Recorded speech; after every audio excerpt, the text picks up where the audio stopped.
Marriage is the display of the covenant keeping of love between Christ and his people, the church.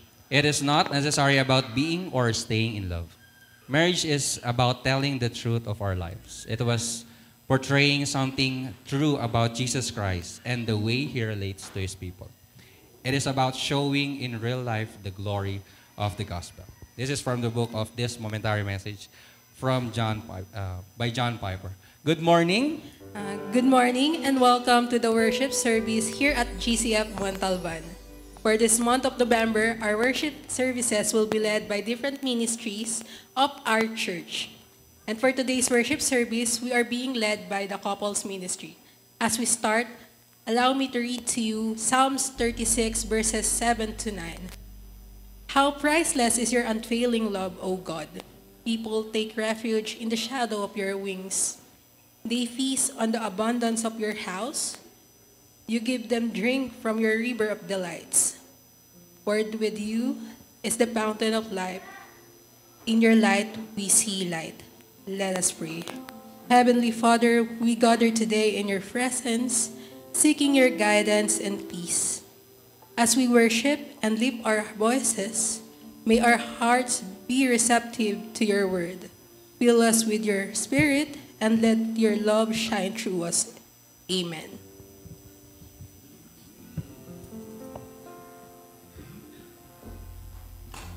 All right, good morning, GCF Montalban.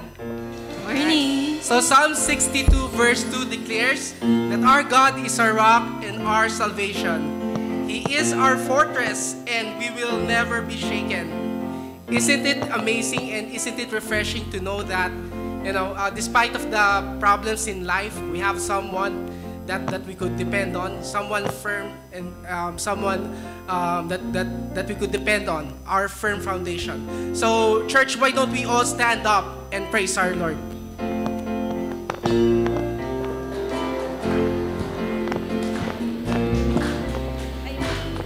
Let's all clap our hands.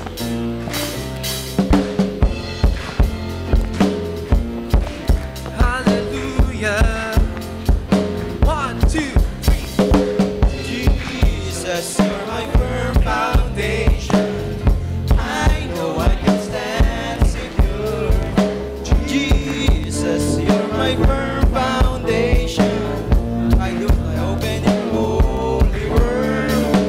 I put my hope in your holy word.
Let's all clap our hands and praise the Lord. Father, thank you for being our solid ground, Lord. Problems may come, Lord. Troubles may come, Lord. But we thank you, Lord.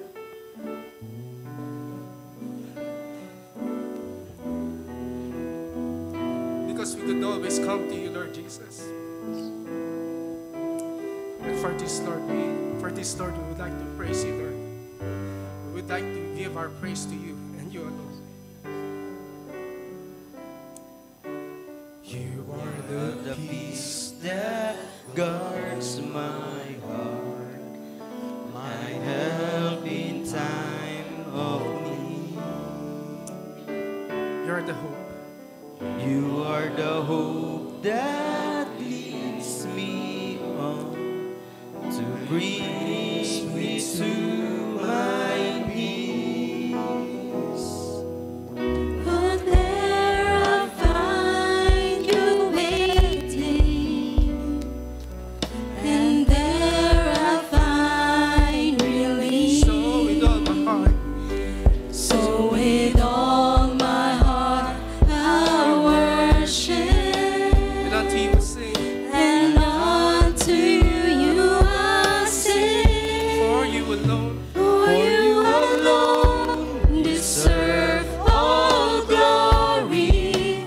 For you alone deserve all praise. Father, we worship you. Father, we worship and adore To see you. your face. Father, we long to see your face. For you alone deserve all glory. For you alone deserve all praise. Father, we love you and we worship you this day. Once more, let's all sing. You are the peace. You are the peace that guards my heart, My health. my help in time of need. You are the hope that leads me on Brings me to my and brings me to my knees. For there I'll find you waiting. For there I find you waiting, and there I find relief. So with all my heart, So with all my heart I worship, and unto you I sing. For you alone deserve all glory. For you alone deserve all praise. Father, we worship and adore you.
worship you, O Lord.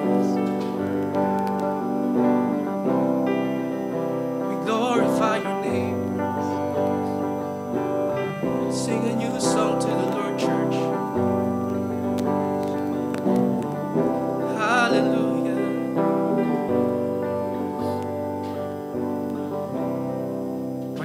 Why don't we lift our hands, Lord, and church, and sing once more? For you alone deserve all glory. Let this be our prayer this morning, church. For you alone deserve all praise. Father, we worship you. Father, we worship and adore you. Father, we long to see your face. For you alone deserve all glory. For you alone deserve all praise. Father, we love you and we worship you this day. Thank you, Lord. Thank you, Jesus. The steadfast love of the Lord never ceases, and they are new every morning, church. Bawat araw, bagong biyaya ang tinatanggap natin sa Diyos. Yung katapatan niya katulad pa rin ng dati. And because of His grace, we can be channels of blessings and we can overflow. We worship you, Lord. Thank you, Lord.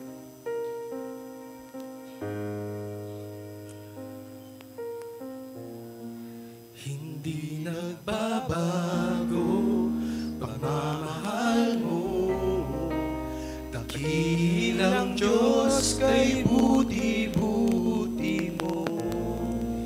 Di ka nagkukulang sa bawat araw. Lubos at wagas ang iyong katapatan.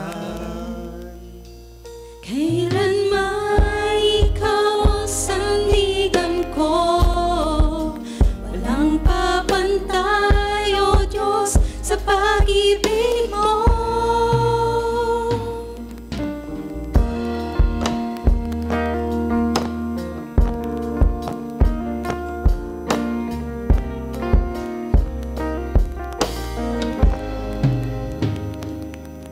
Sa bawat dalangin ako'y naghihintay sa iyong pangako. Puso'y nagtitiwala. Jesus, ikaw ang aking pag-asa. Salita mong walang hanggan ang aking panghahawakan. Ikaw ang kaligtasan, Jesus, ako'y naniniwala. Nagbabago pagmamahal mo. Dakilang Diyos kay buti-buti mo. Di ka nagkukulang sa bawat araw. Lubos at wagas ang iyong katapatan. Kailan may ikaw ang sandigan ko, walang papantay, O Diyos, sa pag-ibig mo. Panginoon, sa'yo nakatuon. Sa kahit anong panahon. Sa pagtangis Sa pagtangis, sa kagalakan, Jesus, ika'y mapupulihan. Jesus, ika'y papupulihan. hindi nagbabago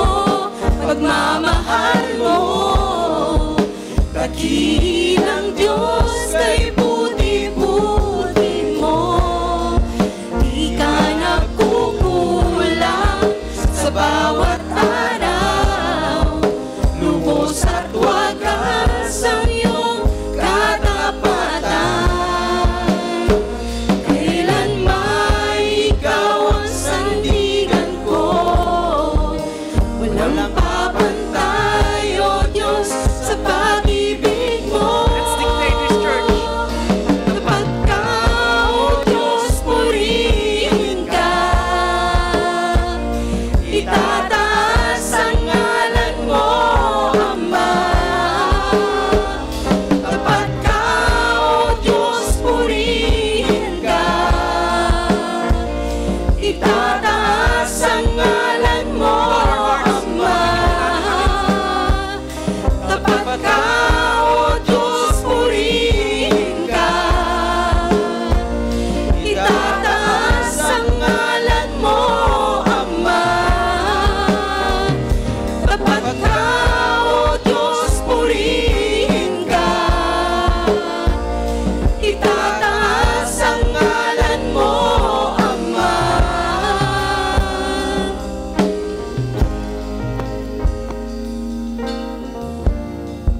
Hindi nagbabago pagmamahal mo.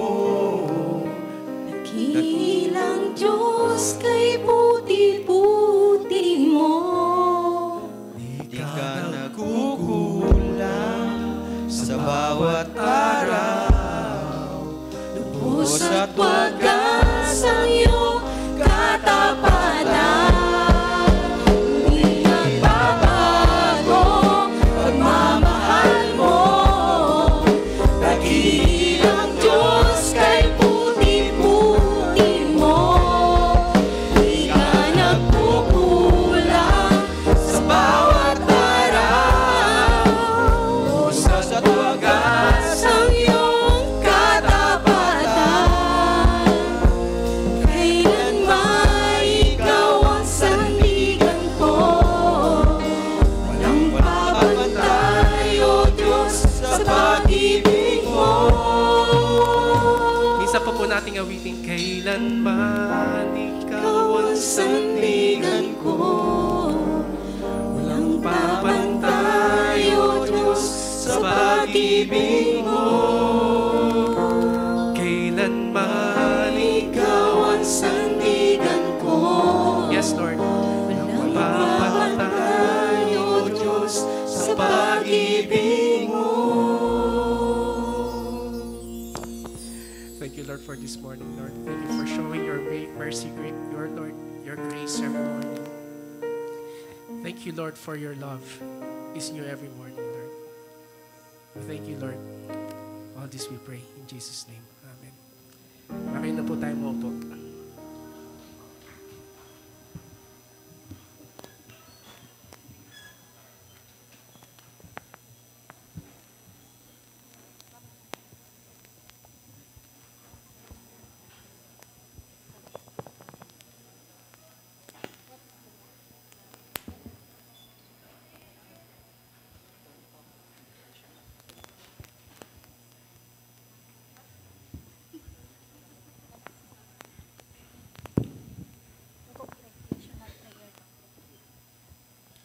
Please join me once again in prayer. Our Father in heaven, the God who gives life, the God who knows us inside out, the one who sent His Son to show not only your goodness, but to describe your love. Lord, as we see your righteousness in the midst of us, we see ourselves more as sinners. We realize that whenever we try to live on our own or bring our achievement, we cannot truly save our lives. Father, you said in your word in Romans that for the wages of sin is death. Because sinning is not just a mistake, but a disobedience and rebellion. Lord, forgive us. Because most of the time we don't see it as a poison, but rather as a comfort. We see it as our own domain. We always love to be in control, not considering anyone or anything. Lord, forgive us because we conform to the pattern of this world without even realizing it. Lord, forgive us because we spend so much time on our jobs rather on the work you have entrusted to us. Lord, forgive us because we are more devoted to ourselves on how to be good than to others, rather to being committed on our daily devotion. Lord, help us. Let your word expose us. Let your word show us how sin is destroying us. Help us through listening to your preacher or to our pastors and leaders. Help us see you in our daily lives and not only when we feel bad or good. Lord, thank you for our government. Thank you because you have set people to lead our country. You choose capable people who deserve or desire to serve faithfully. Lord, we commit those who commit wrongdoings in our government to you. Lord, help them realize that no one can hide from your light. The corruption, stealing, and manipulating for wrong motives. Those who commit illegal acts behind the scene. Those who accept bribes. Help us, Lord, because you are the only one who can change lives and replace hearts. We entrust them to you. Father, thank you for our Pastor Arden. Thank you for his heart and desire for the growth of our church, for dedicating his life and time to help each of us. Lord, thank you for our elders and deacons.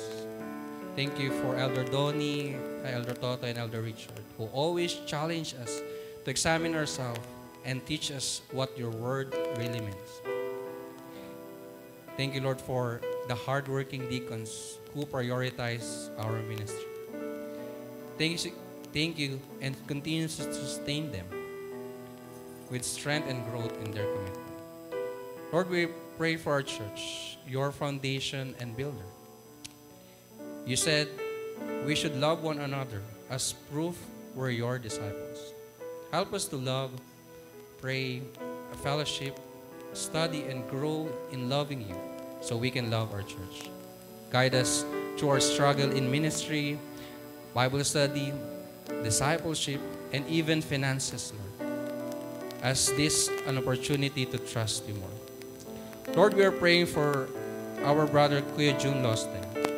You are not only the healer, but the Savior. You said that we need to rely on you in whatever situation that we have. Lord, we pray for strength physically. We pray for provisions to him. For medicine, doctor, we need all prayers. Lord, you work always aiming for good. Thank you, Father, and we entrust Brother Jun to you. Father, we also pray for Elder Richard who will speak today. Let your Holy Spirit speak through him, not only to encourage us, not only to see your work in our lives, but to reveal who you are. In the name of Jesus I pray. Amen.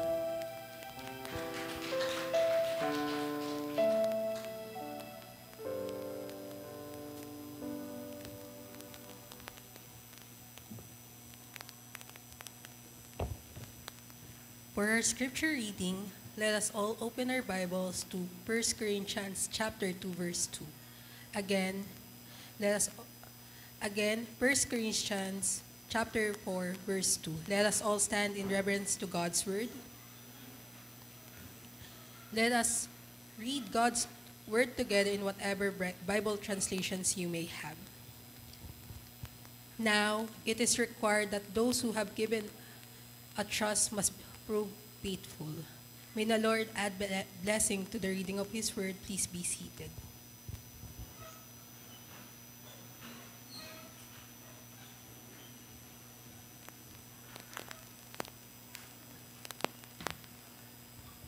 Thank you very much, Sister Hermie. And of course, to our lead team ngayon na nag-lead ng ating worship service. Palakpakan po natin ang Panginoon sa mga buhay.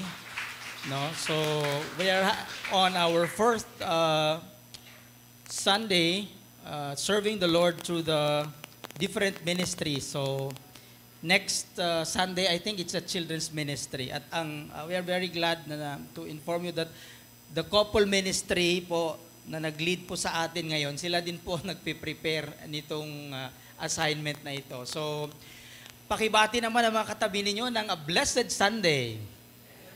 Yan. Di ba?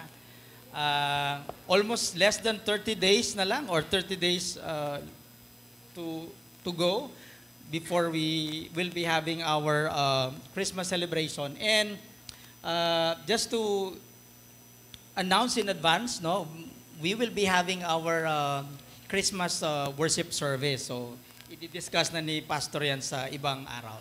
I am very grateful to the Lord for this privilege to be sharing with you again the Word of God. And of course, salamat din sa mga viewers natin online na patuloy natin nakakasama. I just pray that I can be the channel for His Word today. I'd like to begin my presentation with this picture. During the medieval period sa Europe countries, no, European countries, usually identified na yung may mga kaya sa buhay. Identified na ng society kung sino lang yung, kumbaga, kung sino lang yung magsusustain ng wealth sa kanilang bansa, sa kanilang bayan. Kung ikaw ay pinalaki sa kalagayan ng iyong buhay na sabihin natin, no, likely to be not being blessed by the Lord or talagang defined by the society na mahirap, ganun lang talaga. So, dun po sa katayuan, no, during the feudal system, meron tayong tinatawag na mga pinuno, and the lowest, yung pinakamababa, sila po yung mga tagapagsilbi, no? Sila po yung mga peasant na tinatawag. Why am I sharing this to everyone? This is a good reminder to everyone that even Christ, or even in the Bible, no, God is reminding us that when we believe that whatever we possess on earth is really from God, we need to understand that He deserves to be given whatever we have. At hindi lang po natatapos sa pananaw na yon, considering that God did not only give His things, no? Kung hindi, yung atin pong buhay pagkatapos ng buhay natin na nararanasan ngayon. There are people living in this era, in this generation, enjoying yung tinatawag nating generational wealth. Ito yung sinasabi dun sa mga pag-aaral na itong pamilya daw na ito, kahit yung pang ilang generations pa, ay hindi nila mararanasan yung tinatawag nating economically challenged life. Pero, ang sarap isipin at alalahanin na ang Panginoon ay ang Diyos na may kontrol ng lahat ng bagay. Pwede nating isipin na sa mga sandaling nakararanas tayo ng ginhawa, pwedeng temporal yan. Sa mga pagkakataon na inisip natin, dahil binless tayo ng Panginoon sa paraan ng ating pag-intindi, mababawi ng Panginoon sa isang higlap. Hindi ko na po i-elaborate dahil alam natin lahat ang mga kwento tungkol sa flood control, alam nating lahat ang issue tungkol sa mga contractor na unti-unti, no, sinisequester ng government ngayon. Malamang hindi nila naisip once in their lifetime na mangyayari ito. Kasi nag-i-enjoy na sila sa buhay ng mayroong karangyaan. Ngayong umaga, bahagi pa rin ng ating isang buwan na pagtatalakay sa overflow. Ito ay ang pag-aaral ng salita ng Diyos na hindi lamang pagbibigay ng pasasalamat sa kabutihan ng Diyos, kung hindi pagsasabuhay ng buhay na puno ng pasasalamat. At ang buhay na puno ng pasasalamat ay hindi lamang nagtatapos sa pagsasabi ng salamat, Lord. Kung hindi, ito din ay buhay na nagsasabi sa atin, maliban sa ibigay natin ang pasasalamat sa Panginoon, ano pa dapat? Mula po ito doon sa mga sulatin ni Apostol Pablo sa mga taga-Korinto, 1 Corinthians, yung ibang verse naman, sabi dito, God has given each and every one of us blessings from the Lord. However, He entails us to be faithful. I'd like to emphasize the last two words, no? Faithful stewards. Faithful stewards. Tinutukoy po ang mga kalagayan ng mga binigyan ng biyaya na naging tapat sa Panginoon. Samahan niyo po akong dumulog sa Panginoon at tayo'y mananalangin. Panginoon, maraming salamat sa mga pagkakataong ito na kami po ay patuloy na makapag-aral ng inyong salita. Salamat, Panginoon, sa patuloy ninyong paalala na bagamat ipinagkatiwala niyo po ang mundo sa amin, Panginoon, kami po ay may mga tungkuling dapat gampanan, Panginoon. Salamat, Panginoon, at paalala ito sa amin na kami po ay mga temporaryo lamang. Kami po ay mga pinagkakatiwalaan lamang. Dalangin namin, Panginoon, naway mapangatawanan po namin ito. Idinudulog ko po sa inyo ang mensaheng ito, Panginoon. Kayo po, Diyos, ang makita bilang sentro, Panginoon, ng pagbabahagi ng salitang ito. Salamat, Panginoon, sa iyong wisdom, sa iyong paalala. Ito po ang aming samot dalangin sa matamis na pangalan ni Jesus. Amen. Kagaya po ng mga nabanggit na mga sinaunang pag-aaral natin sa talakayin na ito, ang tinatawag pong ideya ng stewardship, no? Ito po ay nagmumula sa salitang oikonomia o ang management, pangangasiwa, pangangalaga, no? Or pagkontrol, or pwede din ang ideya ng pamamahala, no? Magkakaugnay po 'yon, no? Magkakapareho. At madalas, kagaya nung nakita ninyong larawan kanina, kapag ikaw ay bahagi ng isang feudalist community, pag ikaw ay pinagkakatiwalaan, may kaakibat kang tungkulin. Dahil nakasalalay ang iyong pamumuhay. So kung ano ang pwede mong ambag. At sa madaling sabi, parang yun ang kabayaran ng iyong magiging serbisyo. So dahil agriculture-based yung kanilang pamumuhay, ang tinutukoy natin po dito ay yung kanilang pwedeng makakain, ano? Na sa ibang bahagi ng Pilipinas ay may ganyan pa rin tayo, no? Yung sistema, especially sa ibang bahagi ng mga lugar na uso yung sugarcane production. Now, gusto kong simulan ang ating tatalakayin, ano, sa faithful stewardship dun sa ano ba ang mga inaasahang key mindset ng mga Christians patungkol sa stewardship. Unang-una, yung namumuhay tayo sa panahon na ito na it's either we enjoy the blessing of the Lord at the same time struggling, no? Fighting for our own life to be pleasing to the Lord. Magandang paalala na sa lahat ng possession na mayroon tayo, material man yan or non-material, ito po ay pag-aari ng Panginoon. Siya po ang nagmamayari sa atin at ang mga nakikita natin ay nagmumula sa Kanya. So He will be sustaining that through His grace or pwedeng mawala ng isang higlap. Napanood natin ang mga kwento ng baha just recently sa Central Visayas. Yung mga lugar na yan, sabi ng mga nakatira doon, di nila ma-imagine na mararanasan nila yung mga ganong kalagayan o delubyo sa buhay nila. Paalala ito ng Diyos sa atin. Very simple, no? Inisip man natin na tayo ay nasa pinakaligtas na lugar, pero dahil ang Diyos ang nagmamayari sa atin, He can decide whether to get us if He wishes. Sabi po ng Book of Psalms, no, 24:1, sabi niya, the earth is the Lord's, and that all is in it, the world and those who live in it. Gandang paalala sa atin, no?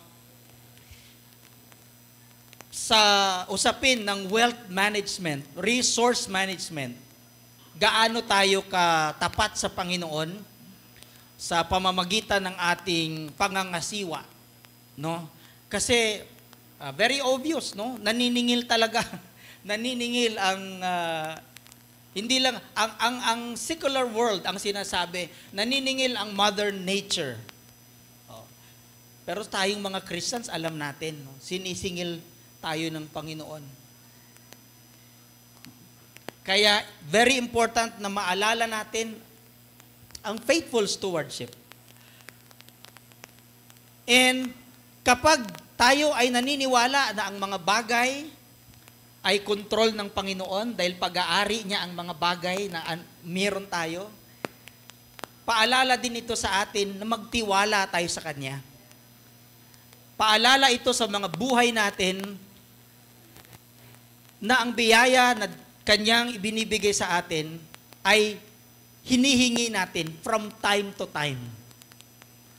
No? From time to time. One time, nagbabrowse ako doon sa page ni yung preacher David Jeremiah. Sabi niya, it's very important, no, that as you receive Christ and you continue to live as a Christian, you will be tested, sabi niya, of so many things. Kaya may fellowship. Kaya may fellowship. Kasi, that's the only way that your fellow Christian would remind you, no, that would recall you that trusting the Lord is a key to continue on walking in faith. Ang ganda nung statement na yon. Ni-reword ko lang siya. Number 2 po, faithful and responsible management. So dahil naniniwala tayo ng mga bagay sa mundo ay pag-aari ng Diyos, tayo ay mga katiwala, tayo ang mga tagapangalaga. Mahalagang maalala natin ang katapatan, no? Ang katapatan at pagiging responsable sa pamamahala. Would you imagine kung halimbawa, ikaw ay isang peasant working in a feudal system, yung feudal lord, no? Noong panahon na yan, hindi ka pwedeng magsinungaling kung gaano karami ang ani na nakuha mo. Baka yan ay deciding point mo para tanggalin ka na dyan at lalo kang walang sasakahan, wala kang sasakahing lupa. So, same thing with what we do, no? Yung mga bagay na ipinagkatiwala ng Panginoon sa atin, ay biyaya ng Panginoon po yan. At yan po ay may makaakibat ng mga responsibilidad. No? May mga kaakibat ng mga requirements. Sabi ng Book of Corinthians, yung binasa natin kanina, so another version. So let a man think of us as Christ's servants. Yung pagiging steward natin, no, tagapangasiwa, tagapangalaga, ang model natin ay si Christ. Kasi siya lang ang nag-break ng mga standards na parang likely to be not to comply, no? Pero ang Panginoon sabi niya, ang totoong paninilbihan, ang totoong stewardship is iisipin natin na tayo ay mga servants. Ang ganda, no? Kaya nga walang ibang model ng leadership. Kung ang leadership na nakikita natin at inuusig pa rin ng tao ay hindi kagaya ng sistema na gustong i-impose ni Kristo, magkakagulo pa rin po. Magiging mahirap pa rin ang mundo. Struggle pa rin, no? Kasi sa style ni Kristo, ang leadership, servant leadership, naninilbihan ka sa paraang inaalaw mo ang sarili mong unang mahihirapan. Hindi ikaw ang pinapayungan, hindi ikaw ang pinadadaan sa carpet, no? Hindi ikaw ang hinahainan ng mga masasarap na pagkain. So, very simple illustration po yan, no? Na sa mga pagkakataon na naibibigay sa atin yung mga oportunidad to serve, lagi nating isipin yon. Dahil in terms of stewardship, nag-model ang Panginoon, nag-model si Christ. No? Laging servant leadership, no? Servant stewardship. Gagawin ko ito dahil ito ay bahagi ng inaasahan sa akin ng Panginoon.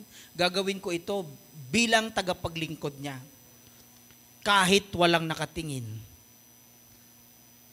'Di ba? That's the test of our, yung tayong mga tao, yun ang test ng ating integrity, 'di ba? Yung can work with less supervision and sometimes no supervision at all. Tayong mga Kristiyano, pag binigyan ng gawain, kaya nating mag-perform. May nakatingin mang boss or wala.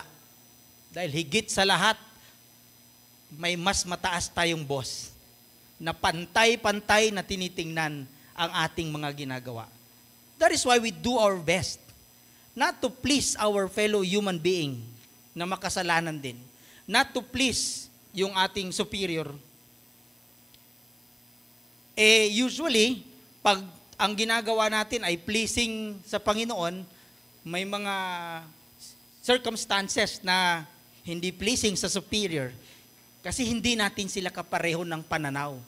Ang limit ng kanilang thinking ay katanggap-tanggap lang sa muka ng tao.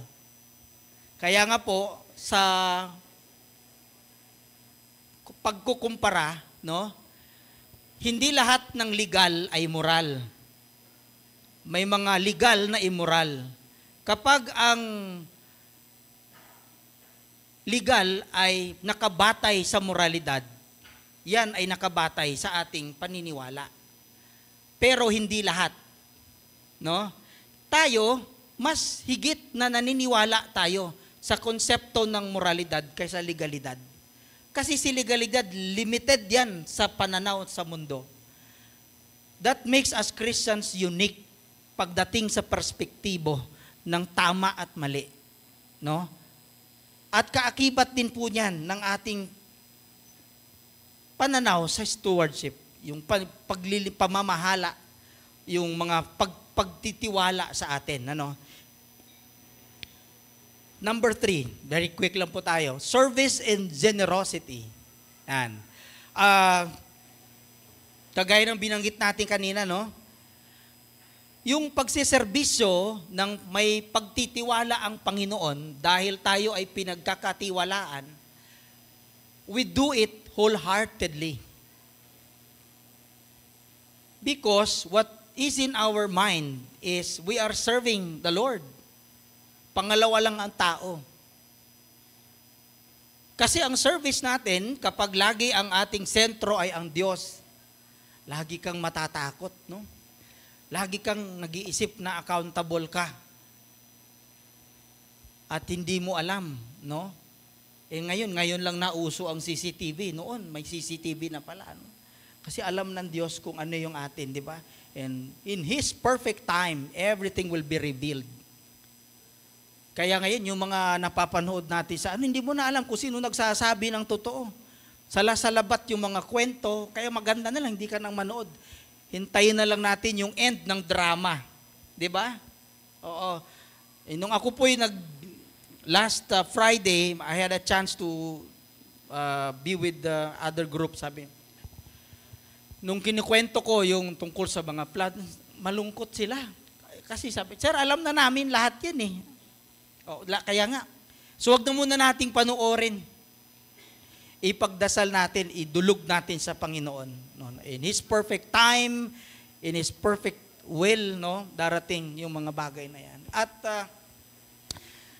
malaki ang role natin, bilang mga Christians na naniniwala na ang paninilbihan bilang katiwala ng Diyos sa kanyang assets sa mundo ay naaayon sa kanya, naaayon sa naisin niya sa atin.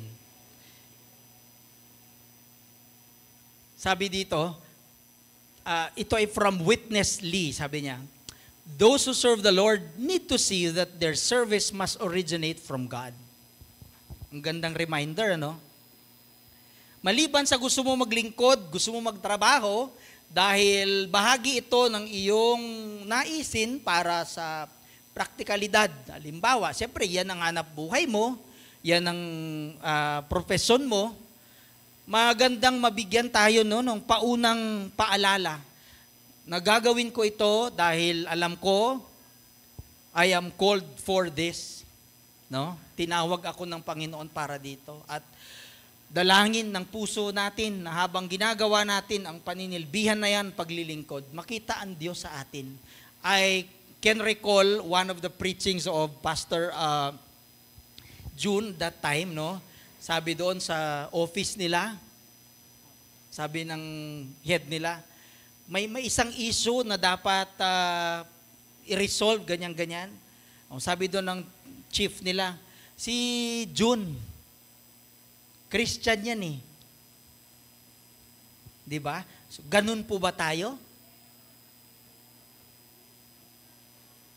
Yung trust, no? Ang tiwala, na bagamat alam natin na galing lang yan sa Diyos, di ba? Alam natin na yan ay produkto lang din ng pag-ibig ng Diyos at grasya sa atin, pinaninindigan natin. No? Nananatili sa atin. Kasi they must see Christ in us. Yun ang sinasabi. That's serving the Lord wholeheartedly. Ang tanong natin, paano ba namuhunan ang Diyos? Kung sinasabi natin, tayo ay mga stewards, no? Tagapangalaga, paano nag-invest ang Panginoon sa ating mga buhay for us to become capable of doing the stewardship na tinatawag? Paano ginamit ng Diyos ang circumstance na tayo ay nakilala natin ang Diyos, nabigay sa atin ang buhay na walang hanggan, at ipinagkatiwala ang mga bagay sa atin? Sabi dito, nandito sa atin, no? Yung God has given us everything that we need for living a godly life. Sabi ng Book of Peter, chapter 1, verse 3. Ang ganda, no? So, kung sa kalagayan mo na nandyan ang Kristo sa iyo at inisip mo, maraming kulang pa rin, kung ang target ng gusto mong ipuno sa buhay mo ay mga material things, alalahanin mo, pwedeng ibigay ng Panginoon yan, pero pwede niya rin makuha anytime. Samantala, kung ang buhay na gusto mong maging ay mapuno ng pagpapala ng kabutihan ng Diyos sa buhay mo, yan ang lifetime. Di ba? May isang vlogger, in-interview siya. Kailan ka nagkaroon ng iyong milyon? Matagal na. Since I was 16 years old. Di na-amaze yung nag-i-interview. Paano? Hindi naman pera yung million ko eh. When that very day that I accepted Jesus Christ as my personal Savior. That's the first million that I consider. Tayo, we are more than a recipient of a million or billion peso contract. Di ba? Kasi yung mga kontrata na yung mga projects na yun, pag binaha, nawawala eh. No? Hinahanap natin. Kaya tayo ay worried, no? Kasi sabi na yan ay taxpayers' money. And lahat tayo ay kabahagi, no?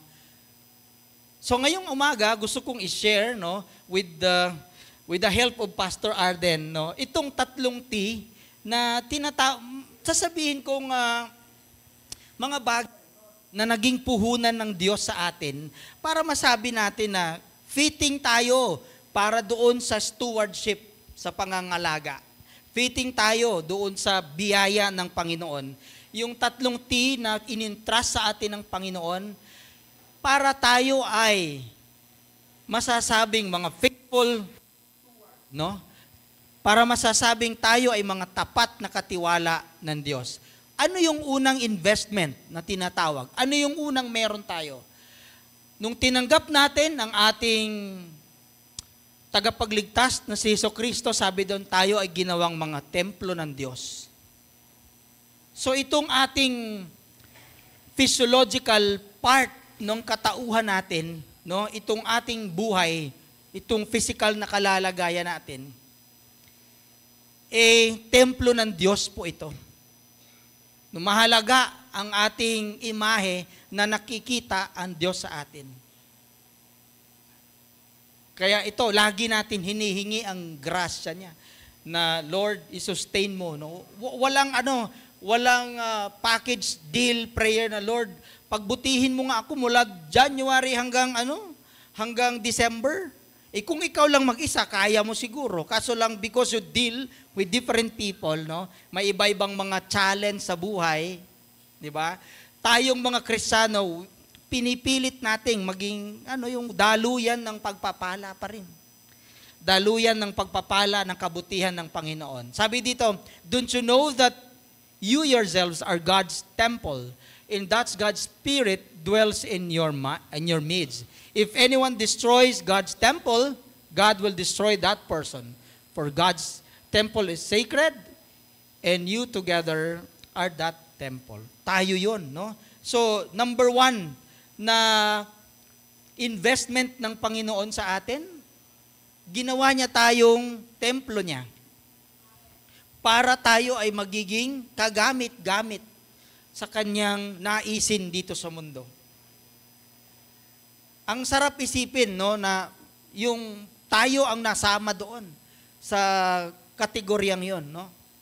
Sa Pilipinas ngayon, parang hindi naman ako maka-move on dito sa no, yung contractor, di ba? Pag nanonood po kayo ng balita at nasasama yung mga dadagdagan mga pangalan no? Yung mga personalities doon, hindi mo na alam kung sino nagsasabi ng totoo. Di ba? So, isabi ng mga naunang mga na-interview, sabi nila, hindi totoo yan. Kasinungalingan yung mga yan. Ang hirap magtiwala Di ba? Mahirap magtiwala, no? Ganon ka delikado ang pera. Ganon ang finances kapag hindi godly managed, no? So number 1, tandaan po natin, itong templo. Sabi na, sinulat din sa chapter 6, verse 19 to 20 ng Book of Corinthians ulit, no? Paalala ito sa atin na ang katawan natin ay pinananahanan ng banal na espiritu at hindi tayo ang may-ari, no? Kung kinikilala natin na we are for the Lord and we are from the Lord because we accepted Christ, no? Whatever we do should be honorable sa Kanya. Honorable sa Panginoon. So that should start from how we think, no? And how we do things. Number 2, pangalawa sa naging puhunan ng Diyos sa atin ay ang oras. At what is a good thing about studying time? Ito po, nag-reflect ako ng matagal dito. Alam mo po yung oras, pantay-pantay tayo nito no? Regardless of your socio-economic condition, pag pinag-uusapan ng oras, pare-pareho tayo. Meron po bang 25 hours ang allotment ng buhay niya dito? Di ba 24 hours lang, no? So yung 24 hours na yon, sabi ng mga nag-aaral, no? Sabi nila, 8 hours should be for, if you work, no, you do that outside of your house. 8 hours will be spent for your parang yung family, friends, immediate relatives. Yung another 8 hours para sa sarili mo yon. Magpahinga ka. Kasi sabi nga templo ng Diyos ang katawan mo. Kung sinisira mo, kasi po nagtatrabaho ako Bakit? Wala nang balance. Di ba? Nagtatrabaho para dumami ang resources. Pagdating ng ganitong edad, siningil na. See? Kaya it's always a good reminder sa ating lahat. God is in control. Kapag ang mga pagkakataon, opportunity for employment, opportunity for work, opportunity for financial abundance will come. At kapag sinabi din ng Panginoon na kukunin ko na yan, nakakahindi ba tayo? Meron ba nagsabi, ay hindi Lord, hindi mo ito makukuha. Wala. Diba? Nakakapag-refuse ba tayo sa Panginoon? Hindi. Diba? O kahit ang pinakamamahaling payong na isinusuksok doon sa sasakyan, wala, mawawala. Pinasusubasta na nga eh. Diba? O, kasi yung view natin of material possession, material wealth, minsan, yun ang talagang nagiging ano natin eh, no? Nagiging tumbok ng ating bakit tayo nagpapakapagod, ganun ano, di ba? So, paalala sa atin yan na ang oras natin ay galing sa Panginoon.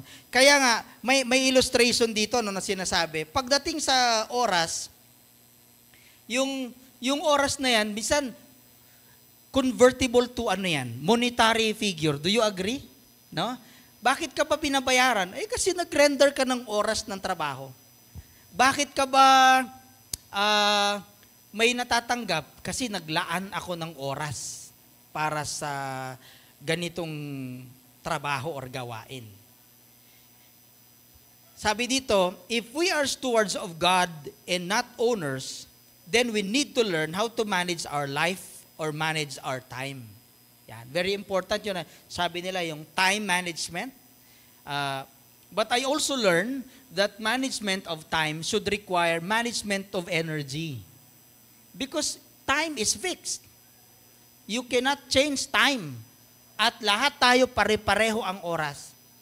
Kaya nga nauso yung mga ngayon, 'di ba sa business world, no, yung uso yung iba-ibang time zone. Kaya halimbawa kapag ang duty mo ay panggabi, matulog ka ng araw. Huwag ka na magtrabaho kasi ni-render mo na 'yan sa gabi. 'Di ba?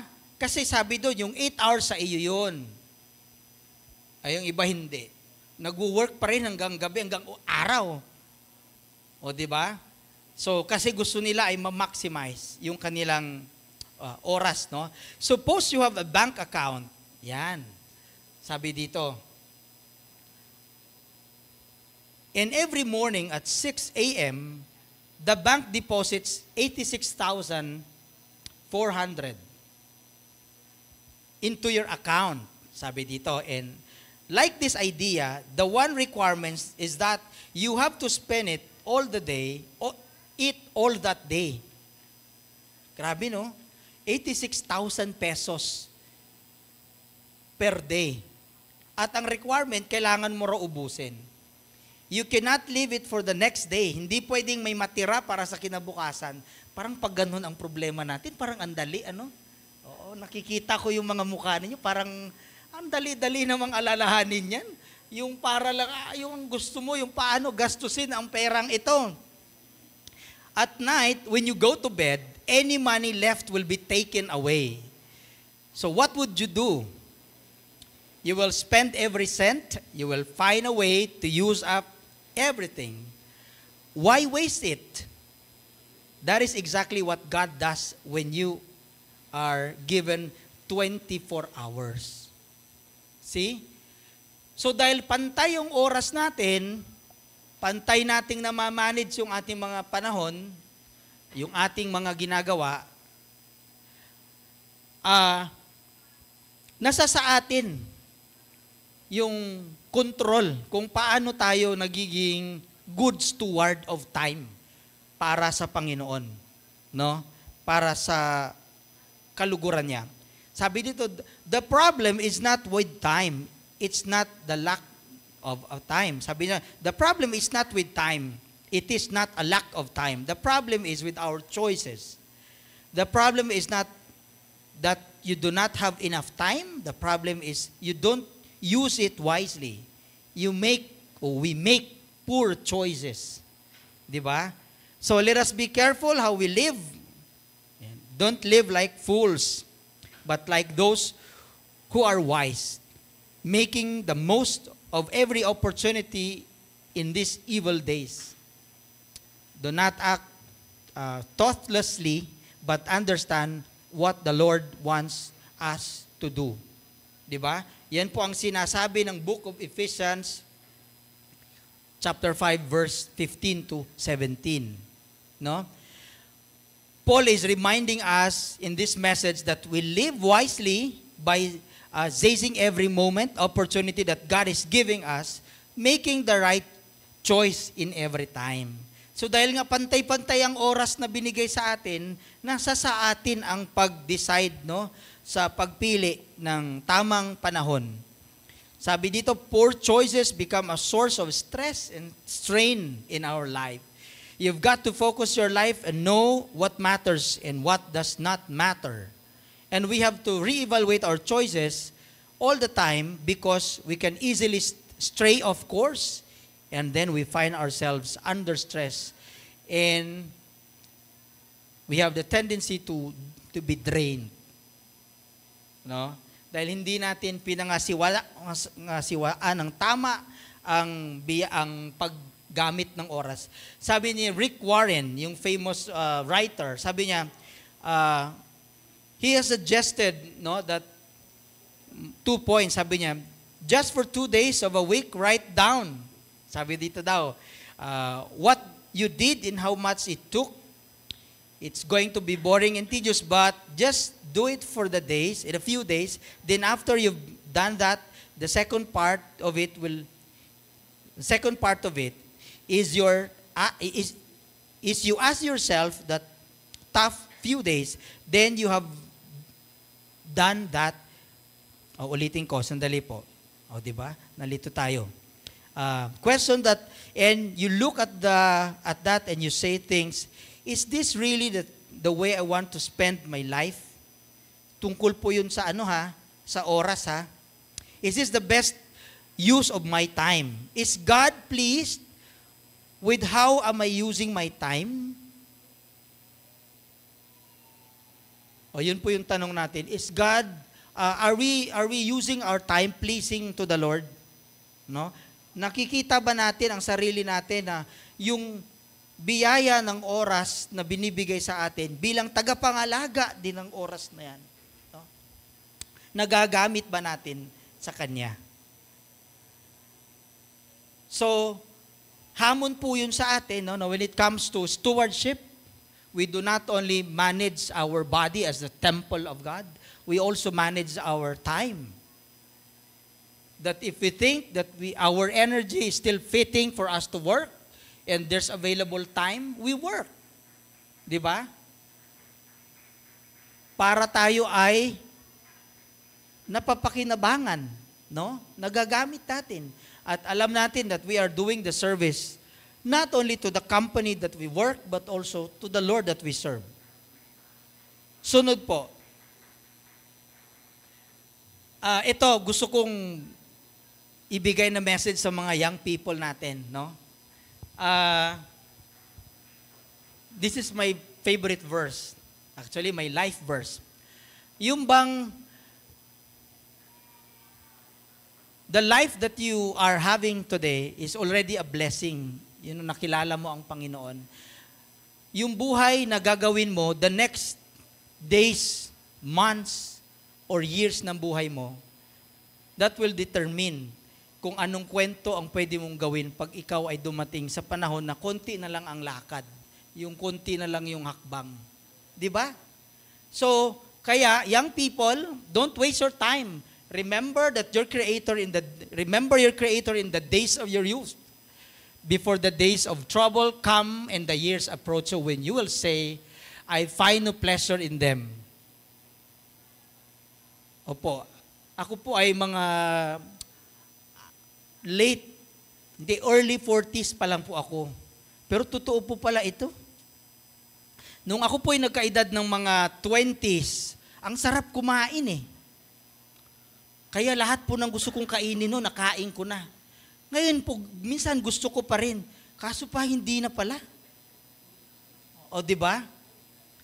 So, salamat sa Panginoon at binigay niya sa akin ang verse na ito. It reminded me that if you'd like to engage your life to the request of this chaotic world, alalahanin mo ito.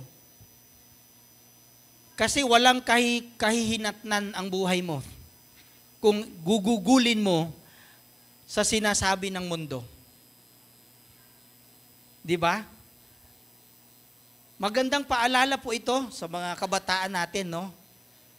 Ang dami-daming pwedeng ipuhunan mo para sa kabutihan ng Diyos. And I can assure you, yan ang pagpapasya, yan ang hakbangin mo sa buhay na hindi mo pagsisisihan. Kinopya ko lang po yun kasi sinabi lang din sa akin. Oo. And no less than my tita, when he encouraged me to sustain walking in faith, sabi niya, huwag kang umalis dyan sa track kasi hindi ka magsisisi. Naiyak po ako.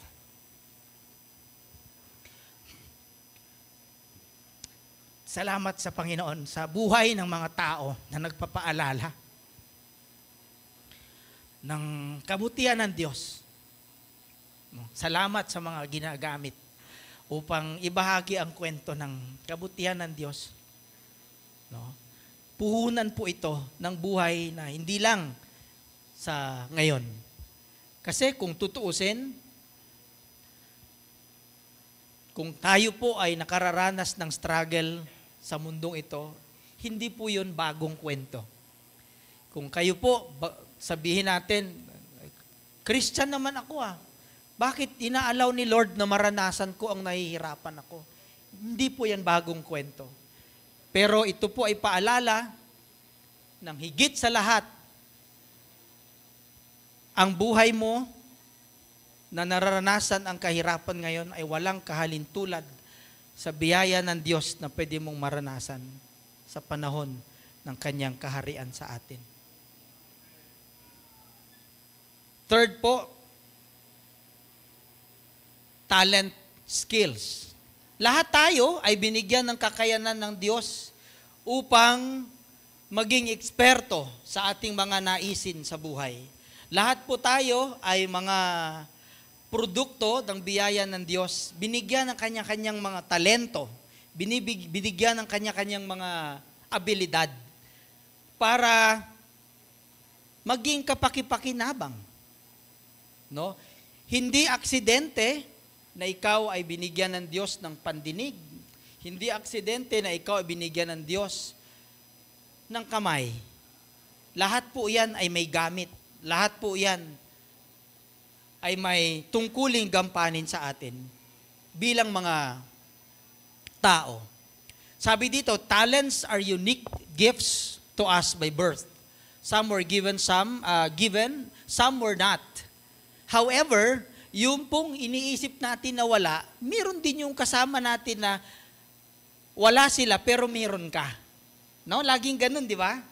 Kaya nga, dun sa dynamics ng organization, no? Lagi natin sinasabi, yung pagko-compensate ng mga kulang, ibibigay yun ng ibang member of the team. Kagaya po dito sa atin, no? Sa iglesia natin, we are very blessed, no? That we have good talents, no?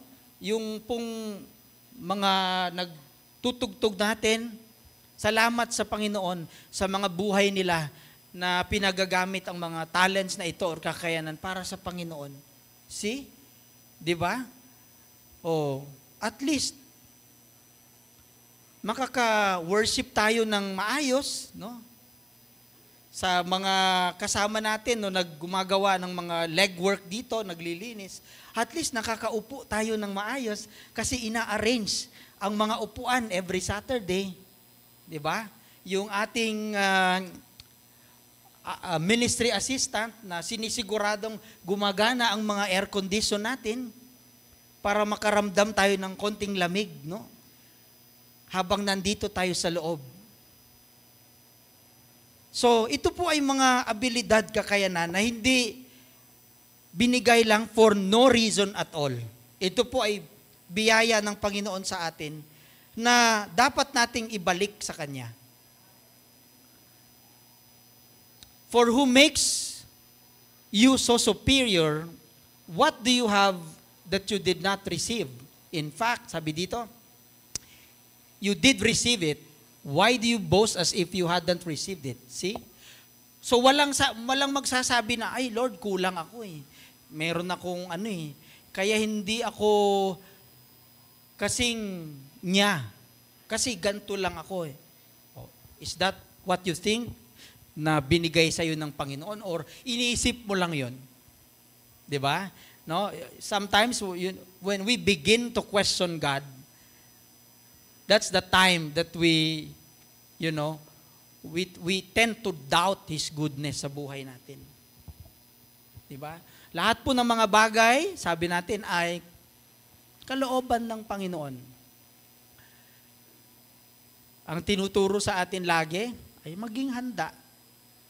At ang worst thing to come, alam naman na natin eh. 'Di ba? Ano ang worst thing to come sa buhay natin? Mamatay. For Christians, we are ready for that. Pero hindi man tayo nagmamadali. I-delay lang natin, no? Wag niyo pong madaliin. Lord, yung iba muna. Oo. Saka na, mahaba naman ang pila dyan, Lord, eh. Pwede naman kami sa mga huli-huli na lang. Kasi marami pa po kaming i-disciple doon sa Montalban. Yan. Di ba?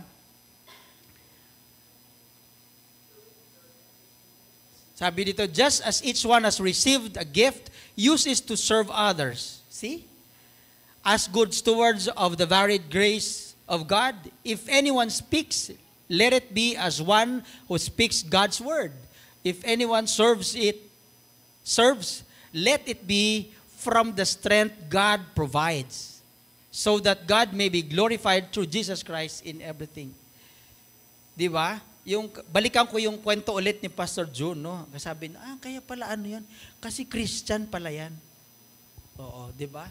So, what entails being a Christian? Yung we do work, we do serve wholeheartedly, at ang Diyos ang ating pinagsisilbihan. So, yun po yung challenge sa atin as we go back to our workplaces, no? Yung ating time, yung ating katawan as temple of God, we make use of the gift of talents para magamit natin sa church, sa workplace, kahit saan. Di ba? Kahit saan. Kasi God has allowed us to make use of these talents, no, for His glory. God is allowing us to make use of this ability para higit na makilala ang Diyos sa buhay natin. Diba? And our claim, kapag nasa atin ang mga kakayanan na yan, sinasabi na, ano ang standard natin? Oy, sabi, ang galing-galing mo. Salamat sa Lord. Hindi yun sa akin. No? Hindi yung, ay, thank you kasi nakita mo na magaling ako. Hindi. Dapat, ay, salamat sa Lord. Ganon. Pataas. Hindi pa ganon. Oo. Kasi yung, mamaya, pag ganon ang sagot mo, dun sa kausap mo, pagtalikod mo, baka ginujoke lang naman kita na magaling ka. Hindi naman eh. Tinutuo mo naman. Ganon, di ba? Pag tao po ganon. Di ba? Yung tao ganon eh. Ganon ang tendency natin eh. Di ba? Magkwento ka nga ng sikreto, ikwento din yan sa iba. Atin-atin lang yan ha. Hindi. Paglabas mo, kinuwento na. Oo. So, you know, those things no, are practical scenarios na may piniprescribe ang Panginoon bilang katiwala. Hindi lang po ng material na bagay, hindi na po ng mga kung ano-anong possession. Kung hindi, yung mga critical informations, di ba? Na pwedeng makapagpalala. Kung hindi mo na maidudulog sa Panginoon, wag mo nang ikwento. Kasi baka di ba? So, you pray that God will guide you to make use of this opportunity para higit na makilala ang Panginoon. Di ba? Yan. Sabi dito, mula ano yan? Mula yung kanina, sabi dito, slaves, obey your human masters in everything. Sinasabi naman, kung Very fair si, yung view ni Christ nung nandito siya. Kaya nga sabi niya, very important that as you recognize me, you recognize that you are being governed by your immediate, but you need to show compassion, you need to show things which represents me. No? Things which represent me.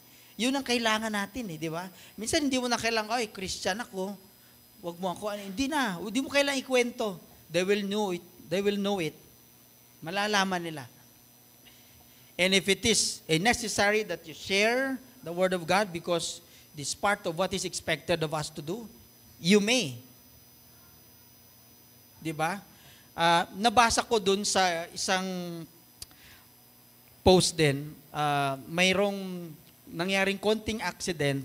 So, yung isang car at yung truck, no? Yung may-ari nung maliit na sasakyan, yung Christian sila, tapos, nung hindi pa raw siya nakababa sa sasakyan, nagagalit na siya. Pero kinukontain niya, Lord, sana makita ka sa aking buhay. Nung bumaba siya, nakita niya yung mama na driver ng truck na very, apologetic naman at inaamin ng pagkukulang. So, nagkwentuhan sila, then sinare nung driver. Actually po, na-miss ko nang pumunta ng church. May work pa po kasi ako hanggang linggo. I need to support my family. Sa katunayan po, sabi niyong, wala pa po akong sweldo, sabi nung driver. So instead na magalit yung nag-pray na lang sila.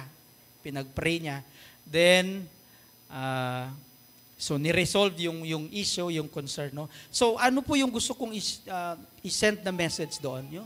Yung serving as the channel of the Lord's grace in the middle of difficulty. Ginagawa ba natin yon? No? Yung challenge sa atin, no? Yung how to see Christ in us amidst difficulty. How to still steward of God's goodness sa buhay ng ibang tao kung tayo ay nasa gitna ng mga pagsubok or challenges na tinatawag.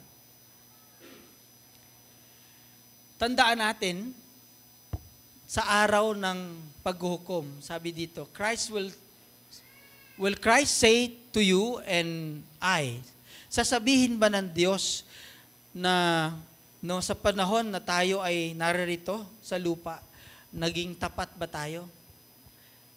Binigay ba natin ang nararapat sa Kanya? No? Ibinalik ba natin ang nararapat sa Kanya?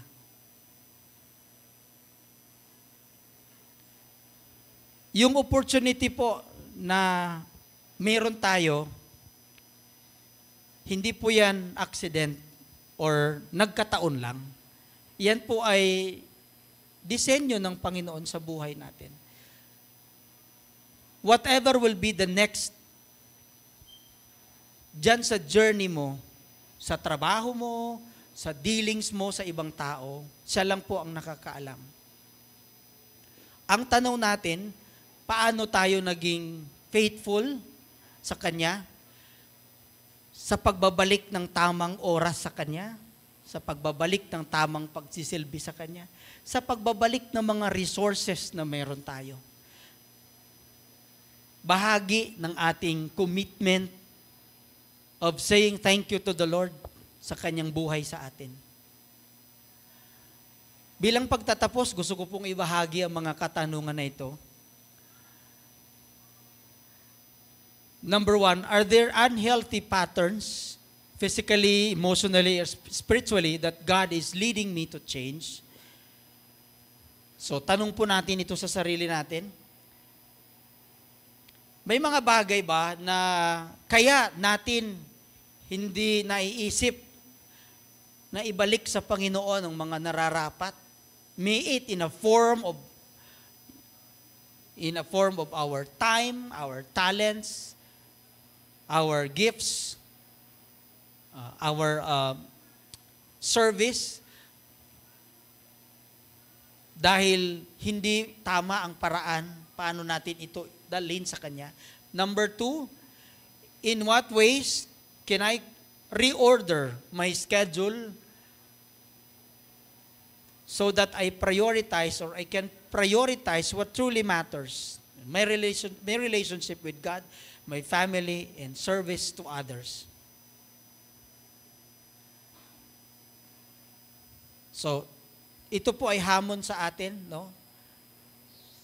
Na naniniwala tayo na ang Panginoon natin ay ang Diyos ng lahat at ang Diyos ng kaayusan. How are we submitting ourselves in accordance to His will or yung gusto niya sa ating mga buhay? Number 3, how am I using my talents to serve God, His church, and the people around me? Yung atin pong iglesia ay nangangailangan ng inyong galing, ng inyong husay, no? Para higit natin lalo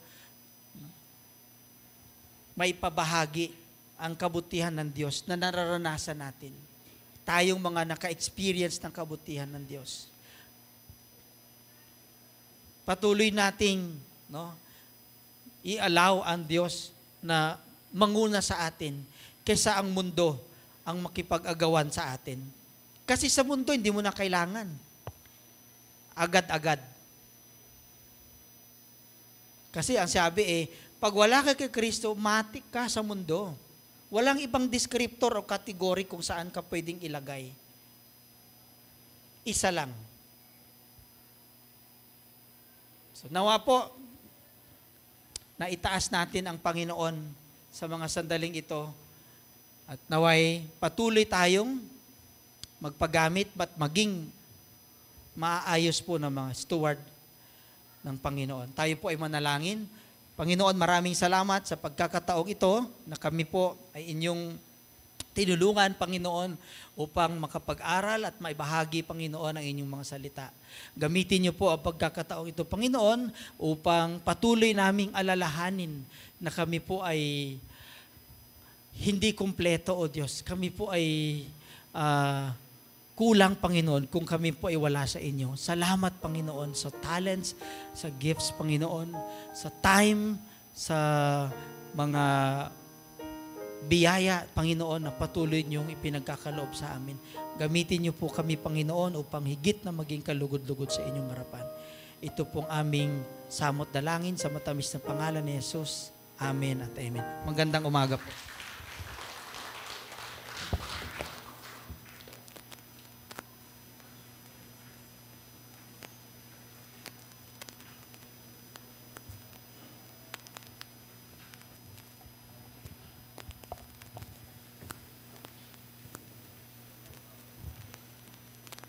Thank you, Elder Richard.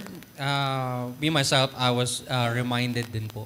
Kasi totoo, when you choose like your friends or kapag hindi ka nakikinig sa leaders mo, yun ay mga choices po na magre-reflect sa atin. So now, let us prepare ourselves as we worship God through our giving. So God is pleased when we give with a grateful and thankful heart. He loves a cheerful and hilarious giving. We give because He first gave His Son as an evidence of His great love for all of us. We give because we love Him.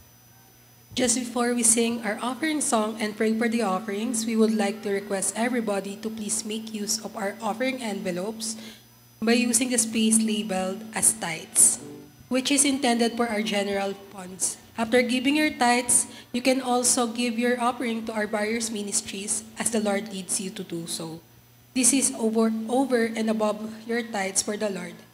If you need any of these envelopes or pencils, please raise your hands and the ushers will gladly assist you. You can also opt to send your offerings through our online banking. Details are being flashed on our screen. And also, inserted in the bulletin is our praise and prayer item slip. You can write your thanksgiving and prayer petition to the Lord. After writing, you can drop them in the box provided at the usher's table as you leave later. Also, we would love to be with you in our midweek prayer fellowship every Wednesday from 7 p.m. to 8:30 in the evening. We would also like to briefly acknowledge that our flowers today are offered to the Lord by the Ligdig family. If everyone is ready to worship,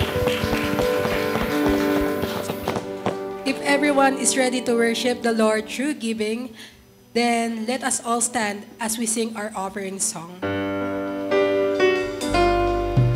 We praise you, Father God, for you alone are worthy. Your goodness and your blessings always overflow. We offer to you our lives as a pleasing sacrifice. We lift up our hearts to you, and we thank you, Lord, for your love. Lord, thank you for the blessings you've given us. You remind us that we must be a good steward of your resources. We pray for those who are in need and those who ask for your provision. Sustain them, Lord, and help them to trust you more in everything. In Jesus' name, amen.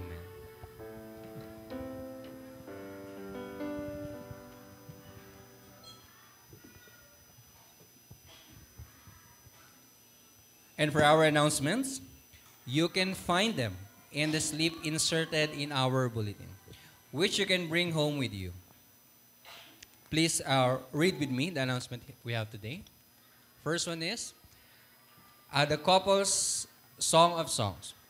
We're inviting you once again to the continuation of our Bible study series on Song of Songs. We're almost at the end of our series. We warmly invite everyone to join us as we explore the beauty of God's love. So this is the time na pwede tayong mag-fellowship as a couple. If you are also looking for a prayer partner or we can pray together na magkasama po, is ito po yung time. So this will be next week, November 30, immediately after the worship service here at the worship hall. Please stay. The food will be provided. So meron na po tayong lunch na to. So hindi na po natin kailangang umuwi. For the next announcement, may I call on Sister Norm?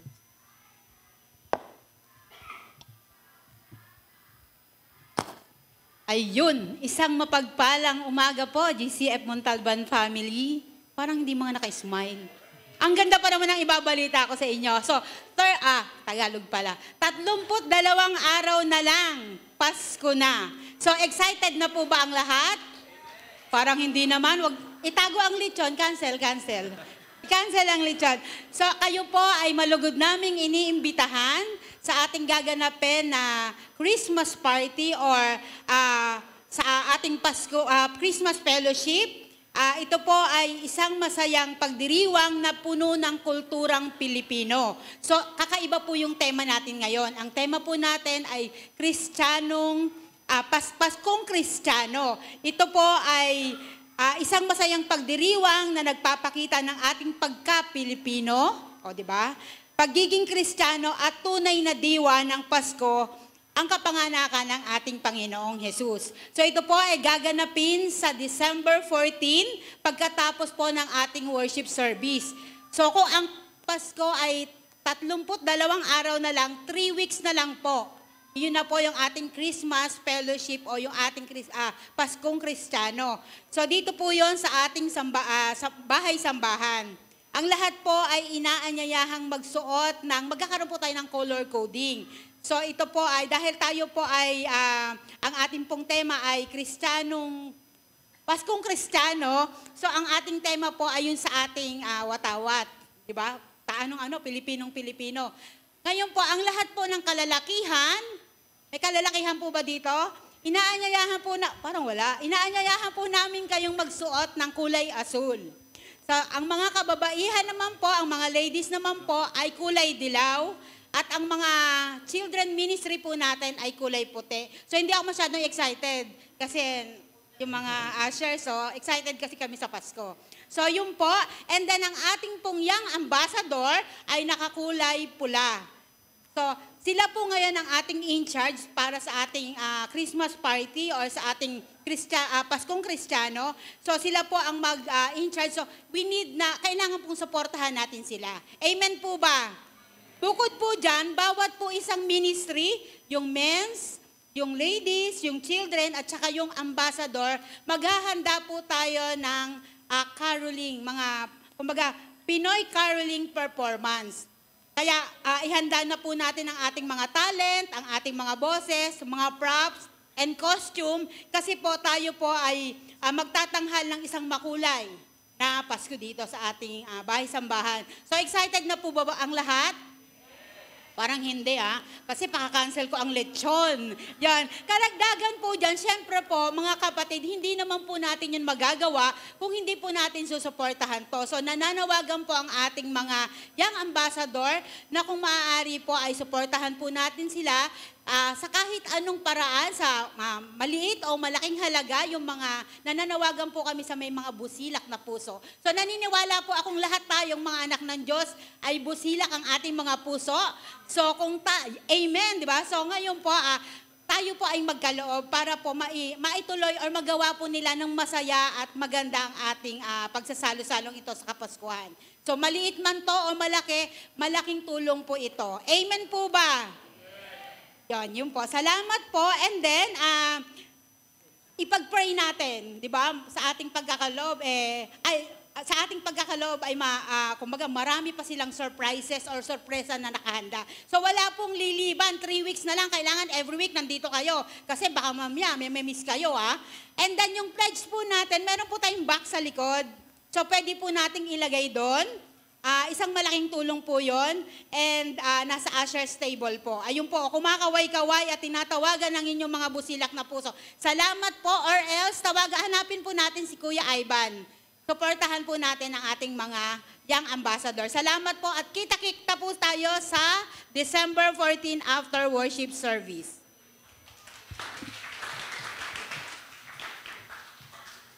Thank you, Deacon Norms. For our next announcement, the December schedule, which is posted na po sa screen natin. As we enter the month of December, here are the upcoming events. First is December 14, the Christmas Fellowship, yung kaka-announce lang po ni Deacon Norms. Next, yung December 24 po natin, canceled po muna yung ating midweek service. Then, December 24, at 9 a.m., meron naman pong kapalit, which is yung Christmas service po natin. Then December 31, year-end worship and Thanksgiving night which will be starting 6 p.m. po. We invite everyone to join, celebrate, and fellowship with us throughout the blessed season. Thank you and God bless. Before we let you go, we encourage everyone to please return the bulletin at the usher's table after the service so we can use them again in our next worship services and save on the printing costs. However, the slip inserted in the bulletin is yours to take with you. Thank you for your kind understanding and cooperation. So at this time, we would like to recognize our guests and visitors. So if you came here for the first time, may I request the visitors to please be recognized. Meron po ba tayong first time or second time na naka-attend sa ating service? Sige po, I encourage you to stand so we can recognize you. Ayan. Thank you po. Thank you for coming to our worship service. We are inviting you to our welcome center. Ito po yung nasa left. After the closing prayer, so we can get to know you more and we can pray for you. Then now, I would like to request everyone to please greet our first-timer as we sing our welcome song.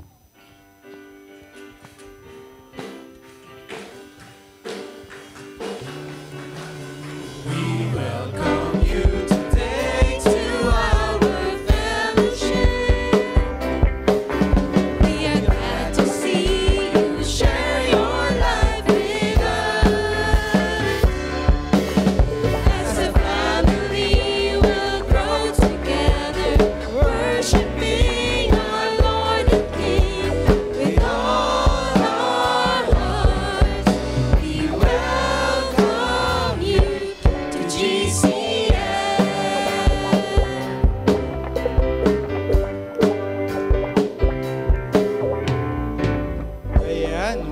sa ating mga guests. Sana po ay nagustuhan nyo yung ating paglilingkod today.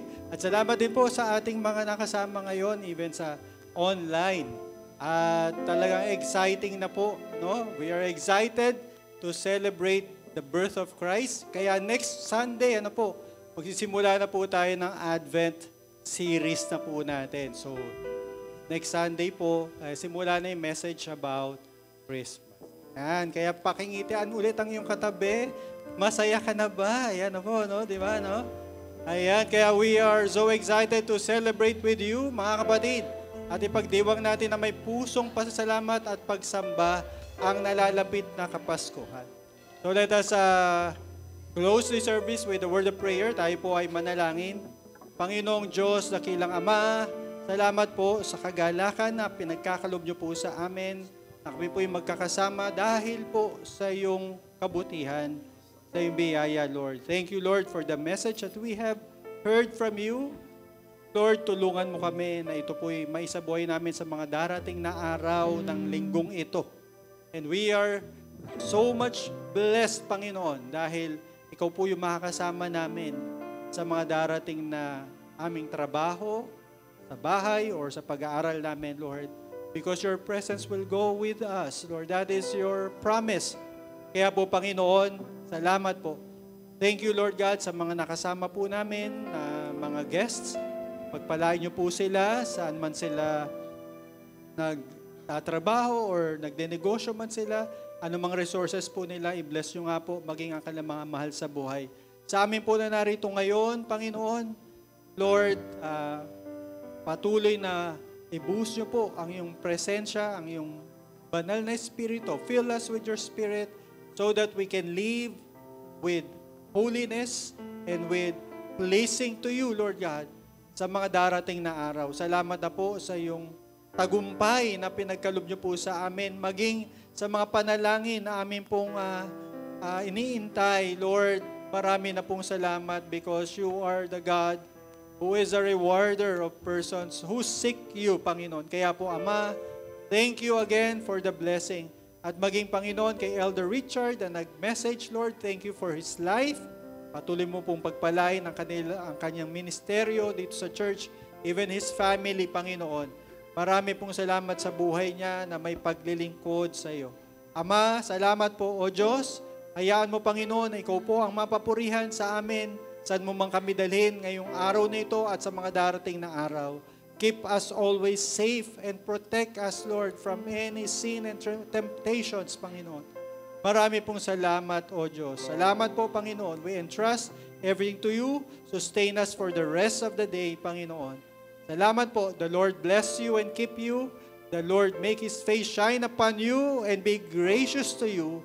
The Lord lift up His countenance on you and give you peace. In Jesus' name, amen and amen. Po, bago tayo magtapos, kantahin po natin ang ating firm foundation sa ating Panginoon who is our firm foundation.